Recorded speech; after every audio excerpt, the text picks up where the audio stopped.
ನೇತ್ರಾವತಿ ನದಿ ತೀರದಲ್ಲಿ ನೂರಾರು ಶವ ಹೂತಿಟ್ಟ ಕೇಸ್. ಇವತ್ತಿಗೆ ಆರೋಪಿ ಚಿನ್ನಯ್ಯ ಎಸ್ಐಟಿ ಕಸ್ಟಡಿ ಅವಧಿ ಅಂತ್ಯ ಆಗ್ತಾ ಇದೆ. ಇವತ್ತು ಆರೋಪಿ ಚಿನ್ನಯ್ಯ ಜೈಲು ಸೇರುವಂತ ಸಾಧ್ಯತೆ ಬಹುತೇಕವಾಗಿದೆ.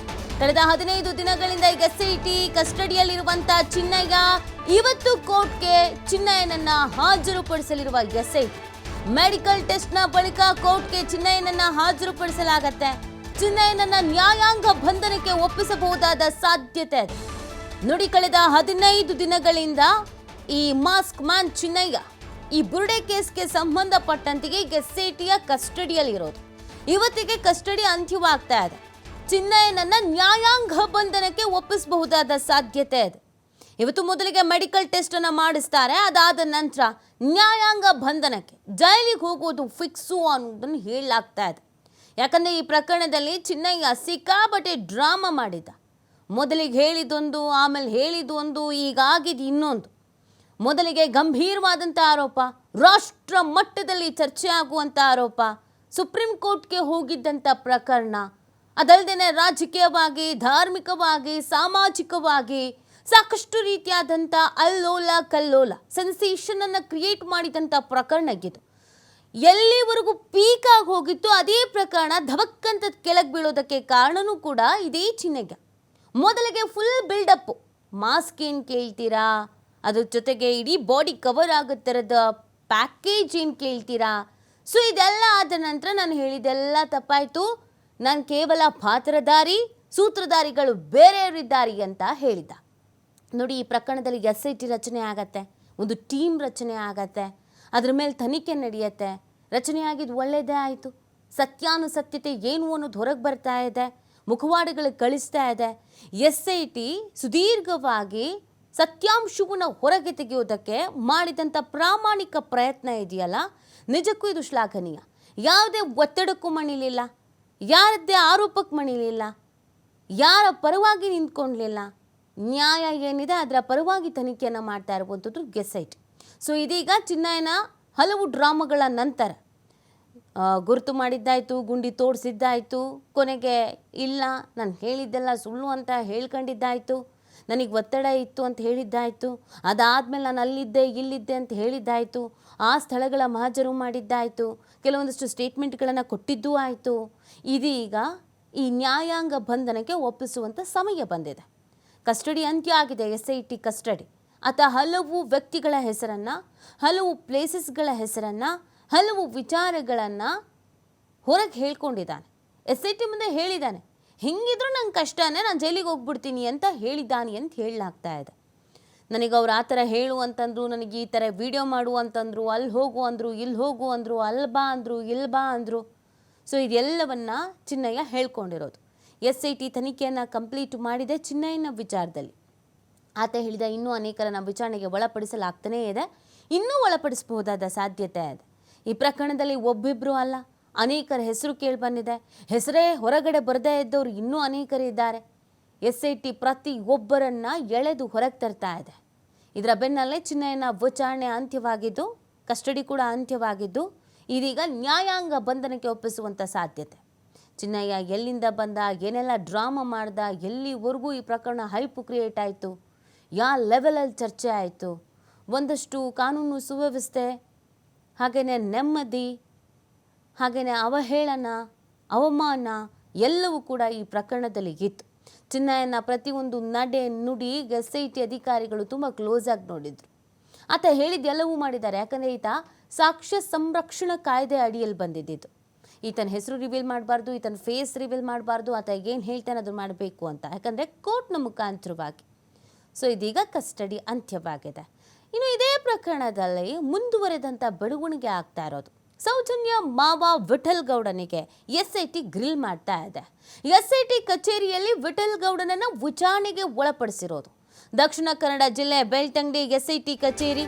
ಜಯಂತು ಗಿರೀಶ್ ಮಠಣ್ಣನವ್ರ ಜೊತೆಗೆ ನಿಕಟ ಸಂಪರ್ಕ ಈ ವ್ಯಕ್ತಿಗೆ. ಯಾಕೆ ನಿಕಟವಾದಂಥ ಸಂಪರ್ಕ ಇತ್ತು? ಜಯಂತ್ ಜೊತೆಗೆ ಗಿರೀಶ್ ಮಠಣ್ಣನವ್ರ ಜೊತೆಗೆ ಇವ್ರಿಗೇನು ಕಾಂಟ್ಯಾಕ್ಟ್ ಇತ್ತು? ಯಾಕೆ ಪ್ರತಿನಿತ್ಯವೂ ಸಂಪರ್ಕದಲ್ಲಿದ್ರು? ಪ್ರಶ್ನೆ ಇದೆ. ಈ ಪ್ರಕರಣದಲ್ಲಿ ಜಯಂತ್ ಮತ್ತು ಗಿರೀಶ್ ಮಟ್ಟಣ್ಣನವರ ಹೆಸರು ವೈರಲ್ ಆಗ್ತಾ ಇದ್ದ ಹಾಗೇನೆ ಅಧಿಕಾರಿಗಳು ಇವರು ಬೆನ್ನು ಬಿದ್ರು. ಇವ್ರು ಯಾರ್ಯಾರ ಜೊತೆ ಕಾಂಟ್ಯಾಕ್ಟನಲ್ಲಿದ್ದರು, ಯಾರ್ಯಾರ ಜೊತೆಗೆ ಮಾತಾಡ್ತಾ ಇದ್ರು, ಇವ್ರು ಎಲ್ಲೆಲ್ಲಿಗೆ ಪ್ರಯಾಣ ಮಾಡ್ಕೊಂಡು ಬಂದಿದ್ರು ಎಲ್ಲವನ್ನ ಕೂಡ ಹೊರಗೆ ತೆಗೆದಿದ್ದಾರೆ. ಈ ಸಂದರ್ಭದಲ್ಲಿ ನಿಕಟ ಸಂಪರ್ಕದಲ್ಲಿದ್ದು ಸೌಜನ್ಯ ಮಾವ ವಿಠಲ್ ಗೌಡ ಅನ್ನೋದು ಗೊತ್ತಾಗಿದೆ. ವಿಠಲ್ ಗೌಡಗೂ ಇವ್ರಿಗೂ ಏನು ಸಂಬಂಧ? ಯಾಕೆ ಕಾಂಟ್ಯಾಕ್ಟ್ನಲ್ಲಿ ಇದ್ರು? ಅದು ಪ್ರತಿನಿತ್ಯವೂ ಮಾತನಾಡುವಂಥದ್ದು ಏನಿತ್ತು?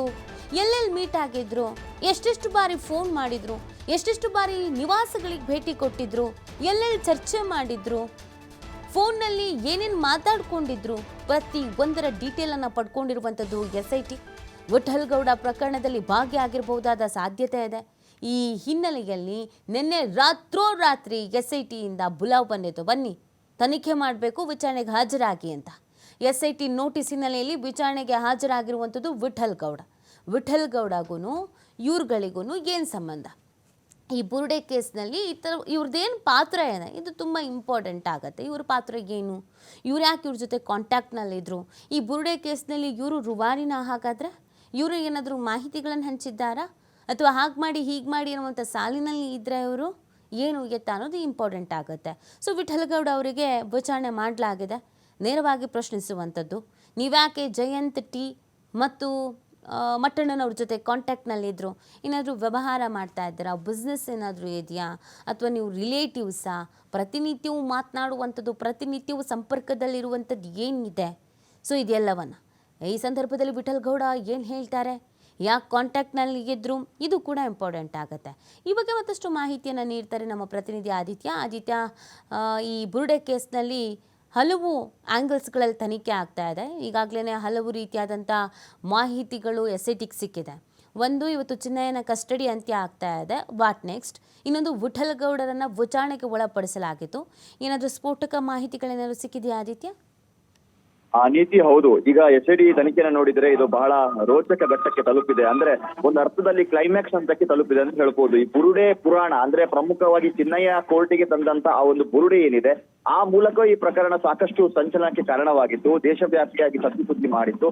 ಸೊ ಆ ಬುರುಡೆ ಏನಿಂದ ಬಂತು ಅನ್ನೋದಕ್ಕೆ ಈಗ ಉತ್ತರ ಸಿಗುವಂತಹ ಸಮಯ ಇದು. ಆ ಆ್ಯಂಗಲ್ ನಲ್ಲಿ ಈಗ SIT ತನಿಖೆಯನ್ನ ಮಾಡ್ತಾ ಇದೆ. ನಿನ್ನೆ ಗಿರೀಶ್ ಮಠಣ್ಣವರ್ ಜಯಂತ್ ಟಿ ಅನ್ನ ತೀವ್ರ ವಿಚಾರಣೆಗೆ ಒಳಪಡಿಸಿದ್ದಾರೆ. ನಿನ್ನೆ ಆ ವಿಚಾರಣೆ ತೀವ್ರಗೊಂಡಿದೆ. ಈ ಬಳಿಕ ವಿಠಲ್ ಗೌಡ ಅವರನ್ನ ಕೂಡ ವಿಚಾರಣೆ ಕರೆದಿರೋದು. ವಿಠಲ್ ಗೌಡ ಅಂದ್ರೆ ಅವರು ಸೌಜನ್ಯ ಮಾವ. ಸೊ ಅವರನ್ನ ಕೂಡ ವಿಚಾರಣೆ ಕರೆದಿರೋದು ಅನೇಕ ಅನುಮಾನಗಳಿಗೆ ಕಾರಣವಾಗಿದೆ. ಅಂದ್ರೆ ಮೊದಲಿನಿಂದಲೂ ಕೂಡ ಒಂದು ಅನುಮಾನ ಇತ್ತು, ಈ ಚಿನ್ನಯ್ಯ ಏನಿದ್ದಾನೆ ಈತ ಈ ಗಿರೀಶ್ ಮಠಣ್ಣನವರ್ ಅಥವಾ ಜಯಂತ್ ಟಿ ಅವರ ಸಂಪರ್ಕಕ್ಕೆ ಈ ವಿಠಲ್ ಗೌಡ ಮೂಲಕ ಏನಾದ್ರು ಬಂದಿದ್ರ ಅನ್ನುವಂತಹ ರೀತಿಯ ಒಂದು ಅನುಮಾನಗಳು ಇತ್ತು. ಮತ್ತು ಉಜಿರೆಯಲ್ಲಿ ಕೂಡ ಇದರ ಬಗ್ಗೆ ಮೀಟಿಂಗ್ ನಡೆದಿದೆ ಅನ್ನುವಂತ ಒಂದು ಮಾಹಿತಿಗಳು ಕೂಡ ಇತ್ತು. ಹಾಗಾಗಿ ವಿಠಲ್ ಗೌಡ್ರ ಅವರನ್ನ ಕೂಡ ಇವತ್ತು ನಿನ್ನೆ ವಿಚಾರಣೆ ಕರೆದಿದ್ದಾರೆ. ತಡರಾತ್ರಿವರೆಗೂ ಕೂಡ ವಿಚಾರಣೆ ನಡೆದಿರೋದು. ಸೊ ಇಲ್ಲಿಗೆ ಅಂದ್ರೆ ಇವತ್ತಿಗೆ ಚಿನ್ನಯ್ಯನ ಚಾಪ್ಟರ್ ಈ ತನಿಖೆ ವಿಚಾರದಲ್ಲಿ ಸದ್ಯದ ಮಟ್ಟಿಗೆ ಒಂದು ತಾತ್ಕಾಲಿಕ ಕ್ಲೋಸ್ ಅಂತ ಹೇಳ್ಬೋದು ನೀತಿ. ಯಾಕಂದ್ರೆ ಇವತ್ತಿಗೆ ಆತನ ಕಸ್ಟೋಡಿಯಲ್ ಟೈಮ್ ಮುಗಿಯುತ್ತೆ. ಆತನ ಕೈಗೆ ಬುರುಡೆ ಸೇರಿ ಆತ ಬಂದು ಇಡೀ ಸಮಾಜದ ಮುಂದೆ ಏನೆಲ್ಲ ಕಥೆಗಳನ್ನ ಹೇಳಿದ, ಏನೆಲ್ಲ ಗುಂಡಿಗಳನ್ನ ಅಗೆಸಿದ, ಅದಕ್ಕೆ ಸಂಬಂಧಪಟ್ಟ ಹಾಗೆ ಎಲ್ಲಾ ಮಾಹಿತಿಯನ್ನ SIT ಆತನಿಂದ ಕಲೆ ಹಾಕಿದೆ. ಸೊ ಸೂತ್ರಧಾರಿಗಳನ್ನ ಕಾಂಟ್ಯಾಕ್ಟ್ ಮಾಡೋದಕ್ಕೆ ಚಿನ್ನಯ್ಯನ ಒಂದಿಷ್ಟು ಹೇಳಿಕೆಗಳು ಮತ್ತು ಅವರ ಸಮಕ್ಷಮದ ಒಂದು ವಿಚಾರಣೆ ಅವಶ್ಯಕತೆ ಇತ್ತು. ಸೊ ಅದನ್ನ ಕೂಡ SIT ನಿನ್ನೆ ಮಾಡಿ ಒಂದು ಅರ್ಥದಲ್ಲಿ ಒಂಚೂರು ಕ್ಲಾರಿಟಿಯನ್ನ ಪಡೆದುಕೊಂಡು ಆಗಿದೆ. ಹಾಗಾಗಿ ಇವತ್ತು ಆತನ ಕಸ್ಟಡಿ ಟೈಮ್ ಮುಗಿಯುತ್ತೆ. ಸೊ ಇವತ್ತು ಆತನನ್ನ ಕೋರ್ಟ್ಗೆ ಹಾಜರುಪಡಿಸ್ತಾರೆ. ಬಹುತೇಕ ಆತನಿಗೆ ನ್ಯಾಯಾಂಗ ಬಂಧನವಾಗುವಂತ ಸಾಧ್ಯತೆ ಇದೆ. ಅಂದ್ರೆ ಆತ ಇವತ್ತು SIT ಕಸ್ಟಡಿಯಿಂದ ಕೋರ್ಟ್ ಮೂಲಕ ಆತ ಮುಂದಕ್ಕೆ ಮಂಗಳೂರು ಜೈಲಿಗೆ ಶಿಫ್ಟ್ ಆಗುವಂತ ಸಾಧ್ಯತೆಗಳು ಕೂಡ ಇದೆ. ಹಾಗಾಗಿ ಆತನ ಇವತ್ತಿನ ಮೆಡಿಕಲ್ ಟೆಸ್ಟ್ ಅನ್ನ ಮಾಡಿ ಮುಂದೆ SIT ಪೂರ್ಣ ಪ್ರಮಾಣದಲ್ಲಿ ಸೂತ್ರಧಾರರತ್ತ ತಮ್ಮ ಚಿತ್ತವನ್ನ ಹರಿಸ್ತಾರೆ. ಸೊ ಅವರನ್ನ ತೀವ್ರ ವಿಚಾರಣೆಗೆ ಒಳಪಡಿಸ್ತಾರೆ. ಏನು ಈ ಹಿಂದೆಯಿಂದ ಒಂದು ಆರೋಪಗಳು ಕೇಳಿ ಬಂದಿತ್ತು, ಇವರು ಸೂತ್ರಧಾರಿಗಳು ಇವರೇ ಇಲ್ಲಿಂದ ಬುರುಡೆಯನ್ನ ತೆಗೆದುಕೊಂಡು ಬಂದು ಅದನ್ನ ಚಿನ್ನಯ್ಯನ ಕೈಯಲ್ಲಿ ಕೊಟ್ಟರು ಅನ್ನುವಂಥದ್ದು ಏನಾದ್ರು SITಗೆ ಮನವರಿಕೆ ಆದ್ರೆ ಅತಿ ಶೀಘ್ರ ಏನು ಚಿನ್ನಯ್ಯನ ಮಾದರಿಯಲ್ಲೇ ಈ ಗಿರೀಶ್ ಮಠಣ್ಣವರ್ ಅಥವಾ ಜಯಂತ್ ಟಿ ಸಾಕ್ಷಿ ದೂರುದಾರರಿಂದ ಅವರು ಆರೋಪಿ ಆಗುವಂತ ಸಾಧ್ಯತೆಗಳು ಕೂಡ ಇದೆ. ಯಾವುದೇ ಕ್ಷಣದಲ್ಲೂ ಕೂಡ ಇದು ಸಾಬೀತಾದ್ರೆ ಯಾವುದೇ ಕ್ಷಣದಲ್ಲೂ ಕೂಡ SIT ಅವರನ್ನ ಕೋರ್ಟ್ಗೆ ಹಾಜರುಪಡಿಸಿ ವಶಕ್ಕೆ ಪಡೆದು ವಿಚಾರಣೆಯನ್ನ ತೀವ್ರಗೊಳಿಸುವ ಸಾಧ್ಯತೆ ಇದೆ ನೀತಿ. ಆದಿತ್ಯ, ಇನ್ನೊಂದು ಇದರಲ್ಲಿ ಗಿರೀಶ್ ಮಠಣ್ಣನವರ ಹೆಸರು ಮೊದಲಿಂದಲೂ ಇದ್ರೂ ಕೂಡ ಗಿರೀಶ್ ಮಠಣ್ಣನವರ ವಾದ ಇಲ್ಲೇನೂ ತಪ್ಪಾಗಿಲ್ಲ, ನಾನು ಈ ಪ್ರಕರಣದಲ್ಲಿ ಇಲ್ಲ, ಚಿನ್ನಯನ್ನೇ ಉಲ್ಟಾ ಹೊಡಿತಿದ್ದಾನೆ, ಈ ಥರದ್ದು ಎಲ್ಲವೂ ಕೂಡ.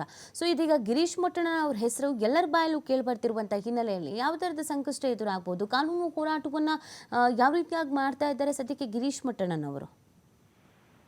ನೀತಿ ನಿನ್ನೆ ಕೂಡ ಜಯಂತ್ ಟಿ SIT ಡ್ರಿಲ್ಲಿಗೆ ಅವರು ಬಾಯಿ ಬಿಟ್ಟಿದ್ದಾರೆ. ಅಂದ್ರೆ ನಾನ್ ತಂದಿದ್ದಲ್ಲ, ಅದು ಗಿರೀಶ್ ಮಠನ್ ಅವರು ಬುರುಡೆ ತಂದು ಕೊಟ್ಟಿದ್ದು ನನ್ನ ಕೈಗೆ ಅಂತ. ಬಟ್ ಗಿರೀಶ್ ಮಠನ್ ಅವರು ಓರ್ವ ಮಾಜಿ ಪೊಲೀಸ್ ಅಧಿಕಾರಿ, ಅವರಿಗೆ ಪೊಲೀಸರ ತನಿಖೆ ಯಾವ ತರ ಇರುತ್ತೆ, ಅದಕ್ಕೆ ಯಾವ ತರ ಉತ್ತರ ಕೊಡಬೇಕು ಮತ್ತು ಕಾನೂನಾತ್ಮಕವಾಗಿ ಯಾವ ತರ ಎಲ್ಲ ಬಚಾವಾಗಬಹುದು, ಏನೆಲ್ಲ ಪ್ರೊವಿಷನ್ಸ್ ಇದೆ, ಇದರ ಬಗ್ಗೆ ಸಾಕಷ್ಟು ಮಾಹಿತಿ ಇರುವಂತ ವ್ಯಕ್ತಿ.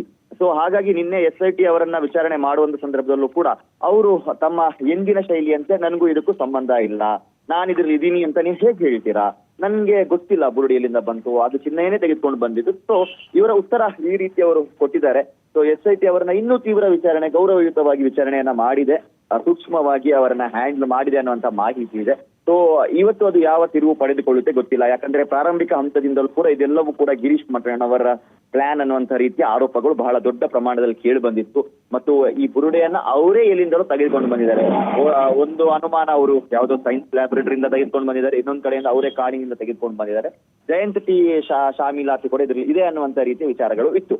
ಆದ್ರೆ ಜಯಂತ್ ಟಿಯನ್ನ ವಿಚಾರಣೆ ಮಾಡಿದಷ್ಟು ಸುಲಭ ಗಿರೀಶ್ ಮಠನ್ ಅವರನ್ನ ವಿಚಾರಣೆ ಮಾಡುವಂತದ್ದಲ್ಲ.